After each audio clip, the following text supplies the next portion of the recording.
बिस्मिल्लाहिर्रहमानिर्रहीम। Ideal diode series की एक और वीडियो है और इसमें हम ये दो डायोड वाले सर्किट जो है उसको सॉल्व करने का सीखेंगे कैसे करते हैं।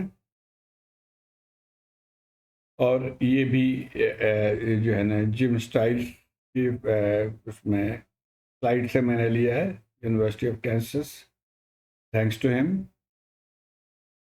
अच्छा, ये जस्ट रिपीट है, पहले वीडियो में भी मैंने ये समझाया है कि अगर तो डायोड ऐसे है कि इजीली हम कह सकते हैं कि ये फॉरवर्ड बायस है, जैसे कि इस केस में सब पॉजिटिव कनेक्टेड है विद द बैटरी पॉजिटिव और नेगेटिव कनेक्टेड है through this resistor to ground, तो ये आप कहेंगे कि ये डायोड फॉरवर्ड बायस है, इसमें कोई डाउट नहीं है। लेकिन अब ये जो केसेस हैं इसमें डाउट है, वी आर नॉट श्योर। एक वीडियो मैं इसका बना चुका हूँ, एक इसका भी बना चुका हूँ। आज मैं इसका वीडियो बना रहा हूँ इस वाले के, और इंशाल्लाह नेक्स्ट वीडियो, फाइनल वीडियो ये मेरा होगा। तो इन तमाम में आप देखें तो आप फॉर श्योर नहीं कह सकते कि डायोड फॉरवर्ड बायस है या रिवर्स बायस है। तो जब ये सिनेरियो हो तो हमें ऑप्शन हमारे पास दो होते हैं। हम अस्यूम करते हैं कि डायोड या तो फॉरवर्ड बायस है या डायोड रिवर्स्ड बायस है, और इसको लेके हम आगे चलेंगे फिर। अच्छा, ये बहुत इंपॉर्टेंट पॉइंट है कि जब भी आप फर्ज करते हैं कि डायोड रिवर्स बायस है तो ज़ाहिर है उसको ओपन कर लेते हैं। और दो चीज़ें यहाँ आपने करनी होती है, ये चूंकि ओपन है तो इसमें से करंट नहीं फ्लो हो रही है, तो इसलिए हम आईडी यानी डायोड करंट को हम ज़ीरो के बराबर लिख लेते हैं, और इसको हम कह रहे हैं इन्फोर्स्ड कंडीशन, यानी हमने इसको इन्फोर्स किया, लागू किया। अच्छा, इसमें हमने पता क्या करना है, जो वोल्टेज अक्रॉस डायोड वीडी। और अगर हमने फर्ज किया कि डायोड फॉरवर्ड बायस है, शॉर्ट सर्किट है, तो ज़ाहिर है इसके यहाँ अक्रॉस वोल्टेज ज़ीरो हो जानी चाहिए, क्योंकि इसके बीच में रेजिस्टेंस कोई नहीं है। तो वोल्टेज ज़ीरो हो गया हमारा इन्फोर्स्ड कंडीशन। लेकिन अब इसमें से जो करंट फ्लो कर रही है वो हमने पता करना है। अच्छा, अब ये दोनों सिनेरियो के बाद हमें एक पॉइंट और भी हमें ध्यान में रखना है कि अगर तो डायोड फॉरवर्ड बायस है तो इसमें से जो करंट हमने कैलकुलेट किया वो पॉजिटिव होना चाहिए, और अगर ये रिवर्स बायस है तो उसमें से जो वोल्टेज हमने कैलकुलेट किया वो लेस देन ज़ीरो यानी नेगेटिव होने चाहिए। अच्छा, फिर एक और चीज़ कि अगर आप दो तीन ऑप्शंस, चार ऑप्शंस आपके पास हैं और आपने एक ऑप्शन पहला या दूसरे ऑप्शन पे जाके आपको ऑल ओके मिल गया, तो आप उससे आगे नहीं जाएंगे, वही वही वो आपका आंसर होगा। तो यही कह रहा है कि for every circuit one and only one assumption will be valid. अच्छा, अब तो आइए हम इसको देख लेते हैं। इसमें पता करना है कौन सा डायोड जो है वो ऑफ है और कौन सा ऑन है। तो सबसे पहले हम कुछ चीज़ें मार्क कर लेते हैं, जैसे अब ये वोल्टेज पोलैरिटीज वगैरह हमने मार्क कर लिया, करंट डायरेक्शन मार्क कर लिया। ये दो करंट तो ऑलरेडी यहाँ पे दिए हुए, एक करंट हमने यहाँ इसका नाम दे दिया आई, या इस वोल्ट यहाँ पे टर्म नोड को हम कह रहे हैं वी ए नोड, तो इस यहाँ पे जो वोल्टेज होगा उसको हम वी ए कहेंगे, यहाँ पे जो वोल्टेज होगा उसको हम वी बी कहेंगे। और मैं ज़्यादा कंफर्टेबल फील करता हूँ कि ये इस तरह के अगर पावर सिंबल है या बैटरी सिंबल है, उसकी जगह पे एक्चुअल बैटरी मैं कनेक्ट कर लेता हूँ। तो ये बैटरी यहाँ पे कनेक्ट कर लिया, यहाँ पे भी बैटरी कनेक्ट कर लिया। यहाँ चूँकि नेगेटिव है तो negative of the battery connected है, और यहाँ पॉजिटिव है तो positive of the battery connected है। तो अब इस सर्किट को लेके हम आगे चलेंगे। अब देखिए, दो डायोड्स हैं तो हमारे पास चार ऑप्शंस हो सकते हैं, यानी दोनों ओपन हो, एक ओपन और एक क्लोज है, इसी तरह दूसरा, और फाइनली दोनों क्लोज हो या दोनों फॉरवर्ड बायस हो।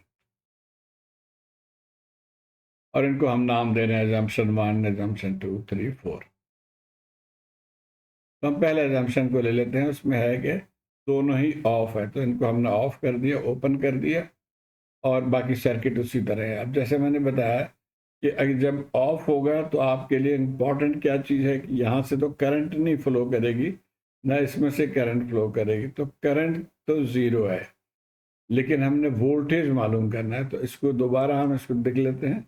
यहाँ हमने करंट को ज़ीरो कर दिया और वोल्टेज के सामने क्वेश्चन मार्क डाल दिया। इसी तरह इसका भी करंट ज़ीरो लिख लिया और वोल्टेज के सामने क्वेश्चन मार्क डाल दिया। अब ये दोनों वोल्टेजेस पता करने हैं।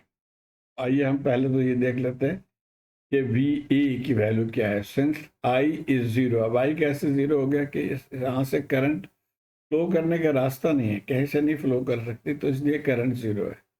जब करंट ज़ीरो है तो यहाँ पे वोल्टेज ड्रॉप भी ज़ीरो है, तो जो वोल्टेज यहाँ पे है वही वोल्टेज ए पे आ जाएगा। तो इसका मतलब ये हुआ कि वी ए 10 वोल्ट है। और हम पहले इसको मालूम कर लेते हैं, वी डी ए क्या होगा, वी ए माइनस, ये जो ग्राउंड है ज़ीरो है, तो वी डी ए होगा वी ए माइनस ज़ीरो, जो कि 10 वोल्ट, माइनस ज़ीरो जो कि 10 वोल्ट। अब हमने पढ़ा था कि अगर रिवर्स बायस है तो वी डी को नेगेटिव होना चाहिए। हमारे केस में वी डी पॉजिटिव है, इसका मतलब कि यहीं पे हमें कंट्रडिक्शन मिल गया है। और कंट्रडिक्शन का मतलब है कि हम आगे नहीं जाएंगे, यानी हम अब इसको नहीं कैलकुलेट करेंगे, हम कहेंगे कि जी ये एजम्पशन ठीक नहीं है, हम नेक्स्ट एग्जाम्पशन पे चलेंगे। और नेक्स्ट एग्जाम्पशन क्या है, ये वाला हमने कर दिया, तो अब 0 1 एग्जाम्पशन पे आ जाते हैं, यानी D1 ऑफ और D2 ऑन। तो ये हमारा सर्किट हो गया, D1 ऑफ D2 ऑन। तो अब इस सर्किट को लेके हम सॉल्व करेंगे आगे। ये सर्किट था हमारे पास। और अब KCL एट नोड ए, अब देखिए यहाँ तो करंट फ्लो नहीं कर रही, तो ये current entering is equal to current leaving हम यहाँ पे लिख लेंगे। हमें मेन इस करंट को पता करना है। अच्छा, अब ये हमारा I1 हो गया और D2। अब इनको इन टर्म्स ऑफ वोल्टेज हम कैसे लिखेंगे इस करंट को? अगर आपने नोडल एनालिसिस पढ़ा है तो आपको यकीनन पता होगा कि ये करंट ग्राउंड से VA की तरफ जा रही है, तो हम लिखेंगे 0 माइनस VA, तो 0 माइनस VA।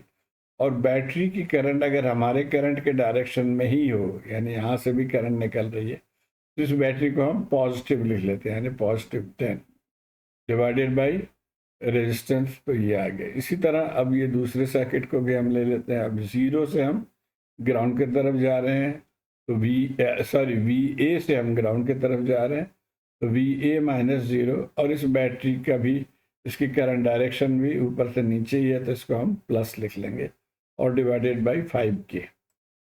अब इसको हम सिंप्लीफाई कर लेंगे और यहाँ से VA निकाल लेंगे, तो VA हो गया जी -3.33 वोल्ट। VA हमने निकाल लिया।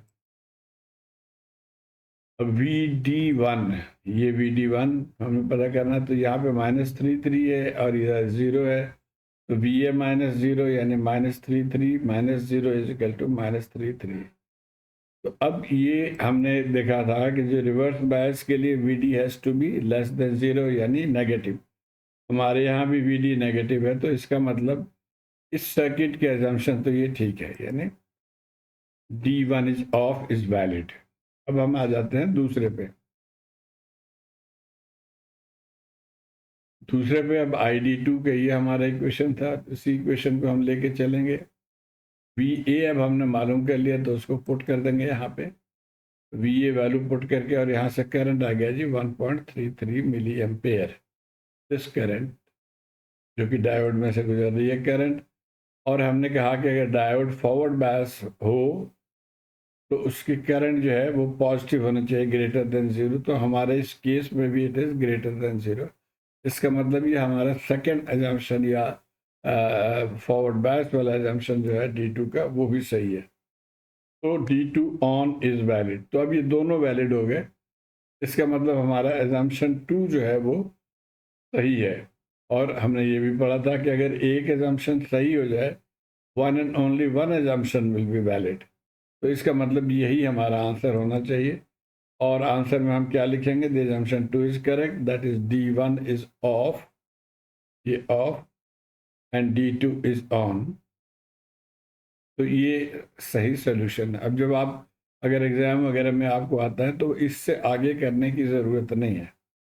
लेकिन मैं सिर्फ चंद स्टूडेंट्स जिनको क्यूरियोसिटी होती होगी कि अगर हम 1 1 लेते तो क्या होता है, यानी अगर हम तो अभी यहाँ से चल रहे थे और यहाँ पे आ गए, लेकिन एक ऑप्शन ये भी तो है कि आप 1 1 से चलें, तो अगर हम 1 1 लेते तो फिर क्या होता। तो ये आपकी क्यूरियोसिटी के लिए मैं ये भी बताना चाह रहा हूँ, ताकि आप इजीली कंफर्टेबली इसको फॉलो कर सकें। ओके, यानी एजम्पशन 4 को हम पहले करेंगे, फिर एजम्पशन 3 को करेंगे।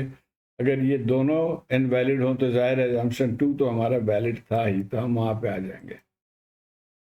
अच्छा, अब दोनों ही 1 1 हमने कर लिया, इसको ऑन कर लिया, तो इसका मतलब ये ग्राउंड है, ज़ीरो है, तो ये वोल्टेज भी ज़ीरो हो गया। अब हम केसीएल लिख लेते हैं। अब इस करंट की वैल्यू हमें नहीं पता, लेकिन इसको हमने पता करना है, तो ये दोनों करंट हमें पता है। I1 इज इक्वल टू, हम यहाँ पर केसीएल लिख लेंगे, sorry, I is equal to ID1 plus ID2, और I कितना होगा, ज़ीरो से चल के ज़ीरो तक जा रहे हैं, बैटरी जो है वो भी सेम डायरेक्शन में करंट दे रही है, तो ये प्लस हो जाएगा डिवाइडेड बाई 10K। ID1 हमें नहीं पता, लेकिन ID2 पता है। हम यहाँ से ज़ीरो से यहाँ पे भी ज़ीरो पे जा रहे हैं, और ये बैटरी भी पॉजिटिव डायरेक्शन में है, तो इसको ऐड कर लेंगे, और डिवाइडेड बाई 5K। तो अब यहाँ से हम सॉल्व कर लेंगे, ये 1 मिली एम्पेयर आ गया, 2 मिली एम्पेयर, तो ID1 हो गया हमारा -1 मिली एम्पेयर, यानी इसमें से जो करंट जो है वो -1 मिली एम्पेयर। लेकिन फॉरवर्ड बायस के लिए हमने पढ़ा था कि ID has to be positive greater than zero, हमारे यहाँ ये नेगेटिव है, तो हम इसको स्ट्रेट अवे रिजेक्ट कर देंगे, हमें कहेंगे कंट्राडिक्शन है, और move to the next assumption.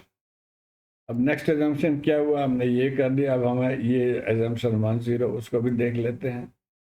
तो D1 ऑन और D2 ऑफ, तो ये सर्किट हमारा हो जाएगा D1 ऑन और D2 ऑफ। और यहाँ पे भी हमने यहाँ पे करंट मालूम करना है, यहाँ पे हमने वोल्टेज मालूम करना है। तो आइए देखते हैं, अब ये वही ज़ीरो है चूँकि ग्राउंड के साथ कनेक्टेड है। Since no current is flowing in the right branch, therefore VB is -10। ये क्या कह रहे हैं कि इसमें से देखिए कोई करंट नहीं फ्लो कर रही है, इसका मतलब यहाँ पे कोई वोल्टेज ड्रॉप नहीं है, तो जो बैटरी यहाँ पे है यानी -10 है, वही वोल्टेज यहाँ पे, तो VB हो गया हमारा जी -10, और VA 0 है, तो हम अब VD2 पहले निकाल लेते हैं। तो VD2 क्या होगा, VA माइनस VB, तो 0 -10 इज इक्वल टू +10, तो VD2 10 वोल्ट आ गया, पॉजिटिव 10 वोल्ट। अब यहाँ पर भी कंट्राडिक्शन है, बिकॉज हम कह रहे हैं कि रिवर्स बायस के केस में VD has to be less than 0, तो इसका मतलब है जो हमारा एजम्पशन नंबर 3 है वो भी एक्सेप्टेबल नहीं है। तो अब इसके बाद आप जाहिर है इस एजम्पशन पे आते ही हम ऑलरेडी कर चुके हैं, और यही हमें पता चला कि यही सही एजम्पशन है। तो आप चाहे ऊपर से नीचे आएँ या नीचे से ऊपर जाएं, आंसर एक ही आपको मिलेगा। उम्मीद है आप इसको फॉलो कर पाए होंगे। अपने फीडबैक से आगाह कीजिए। शुक्रिया।